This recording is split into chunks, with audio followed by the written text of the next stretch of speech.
And అది కార్ది stunt జరిగినప్పుడు అందులో పర్సన్ ఉన్నారా? ఉన్నారు.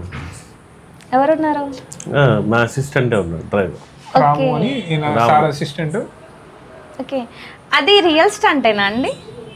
అంటే రియల్ అంటే కొన్ని మనకి డోప్ కూడా ఉంటుంది కదా, ఫేక్ గా ఉంటుంది కదా, సో అది రియల్ గానే జరిగిందా? రియల్ గానే జరిగింది కదా, వీడియోలో వీడియో చూడలేదా? చూసాను, అదే కష్టపడి అబ్బాయి చేసిన దాన్ని మీరు రియలా ఫేక్ అని ఎలా అడుగుతారు? రియలే కదా. అంటే కొన్ని మనం ఇప్పుడు ఏదైనా మూవీ తీసుకుంటే ఫైట్ సీన్స్ చూస్తే సో వాళ్ళు ఇలా అంటారు, వాళ్ళు పైనకి లేస్తారు, సో అది ఫేకే కదా. సో ఇది కూడా ఏమైనా ఫేక్ ఉందా? లేకపోతే ఫైట్స్ ఎప్పుడు ఫేక్ కాదు.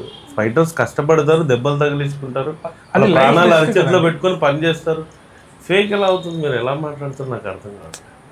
అంటే ఇప్పుడు మనం చాలా చూస్తున్నాం కదండి క్యాజువల్ గా, సో అది ఏమైనా మీరు డూప్ కార్ ని తీసుకున్నారా లేకపోతే వర్క్ చేసే కారేనా? సో లేదు, అది ఒరిజినల్ కారు, ఒరిజినల్ డ్రైవర్. ఎలా వస్తుంది మేడం? ఎలా మొదలవుతుంది అసలు? రియల్ మనిషి ఉన్నాడు అందులో, మనిషి ఉన్నాడు. సో మనిషికి ఏం కాలేదా మరి? లేదు, అతనికి కావాల్సిన సేఫ్టీ ప్రికాషన్స్ అన్ని తీసుకుంటాం కదా. ఓకే, సో అంత రిస్క్ చేయాల్సిన అవసరం ఏముంది మరి? అవసరం ఏముందంటే సినిమా కోసం. సినిమా మేడం, సినిమా గురించి ప్రాణాలు పోతే మీరు గ్యారంటీ ఇస్తారా? ఇచ్చారు కదా ఆయన, అందుకే నేను గ్యారంటీ ఇచ్చే మీ ప్రాణం పోదని చెప్పి కదా అంత పెద్ద రిస్క్ స్టెంట్ చేయించారు.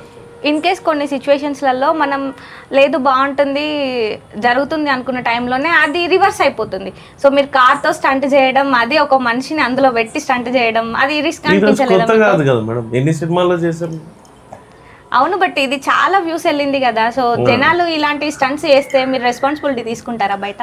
జనాలు చేయొద్దని మేము కింద అవి ఇస్తాం కూడా, ఏది సినిమా రిలీజ్ అయినప్పుడు కూడా ఇస్తాం కదా. అంటే ఒకటి ఇక్కడ చెప్పాల్సింది ఏంటంటే మేము ఆ వీడియో బయట పెట్టలేదు, ఓకే, ఎవరో అప్లోడ్ చేశారు.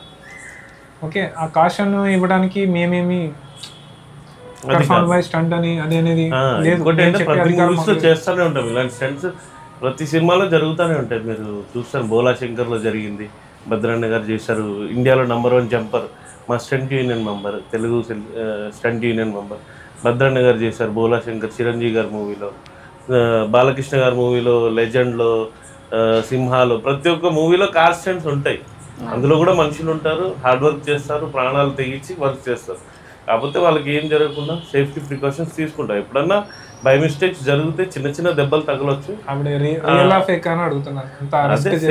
మీరు అడగడం నాకు నిజంగా ఆశ్చర్యంగా ఉంది. అంటే మీ ఫేస్ రీడింగ్ చూసినా కొంచెం డౌట్ అనిపిస్తుంది, ఫేక్ ఏమో అనిపిస్తుంది నాకు. మీరు ఇంటర్వ్యూ చేయడం రాదు ఫస్ట్ ఆఫ్ ఆల్. మీకు ఏంటి, నాకు ఇంటర్వ్యూ చేయడం రాదా? ఏం మాట్లాడుతున్నారు మీరు? ఫేక్ అని మాట్లాడడం ఏంటి? ఇప్పుడు మీరు మూవీ చేశారండి, సో అది ఫేకా రియల్ అని అడగాలంటే ఇక్కడ కూర్చొని అడగాలి కదా. సో అదే నేను అడిగాను, మీకు ఆన్సర్ తెలిస్తే చెప్పండి. చెప్పాను కదా మీకు, చెప్పిన తర్వాత కూడా మళ్ళీ ఫేకా అని అడిగే పరిస్థితులు కూడా ఉంటాయి.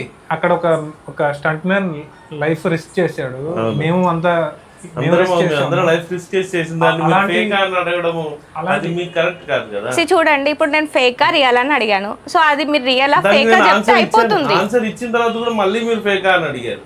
సో నాకు క్లారిటీ రావాలంటే జనాలకు క్లారిటీ రావాలి కదా.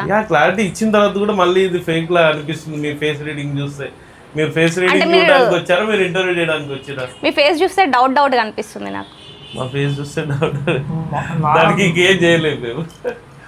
సో కొంచెం నవ్వుతున్నారు, కొంచెం లేదు రియల్ అని అంటున్నారు. సో నేనేమనుకోవాలి? నవ్వుతున్నాం అంటే we're trying to be nice, we're new people, నేను న్యూ డైరెక్టర్ హీరో, నేను మంచిగా ఉండాలి కాబట్టి. కానీ నాకైతే బాధ అవుతుంది, ఎందుకంటే వాళ్ళు ఎంత రిస్క్ చేశారో నాకు తెలుసు ఆ స్టంట్ కి. ఈజీగా మాట్లాడేస్తున్నారు, బాధ అనిపిస్తుంది. మీరు అడిగే క్వశ్చన్ కాదనట్లేదు, మీరు తీసుకునే ఇంటర్వ్యూ నేను చెప్పనట్లేదు. నేను చేసిన రిస్క్ ని మీరు చిన్న ఫేక్ అని చెప్పి మాట్లాడటం, అది జనాలకు ఎట్లా ఎథికల్ వాల్యూస్ అనేవి కొన్ని ఉంటాయి, ఎథికల్ వాల్యూస్ అనేవి కొన్ని ఉంటాయి. అది ఆ ఎథికల్ వాల్యూస్. ఇప్పుడు ఒక్క నిమిషం ఆగండి. సో నేను ఇక్కడ కూర్చొని మిమ్మల్ని క్వశ్చన్ చేస్తున్నాను కాబట్టి మీకు అలా అనిపిస్తుంది. బయట చూసే జనాలు క్వశ్చన్ చేస్తారు కదా, అది మీ వరకు రాదు కదా. సో మరి వాళ్ళకేం ఆన్సర్ చేస్తారు?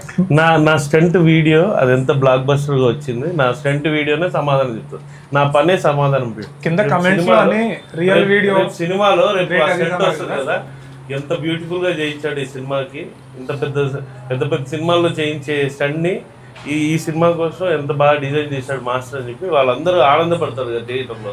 అదే నాకు వచ్చే అప్లాస్. వాళ్ళందరికి సమాధానం నా పనే చెప్తుంది. ఓకే.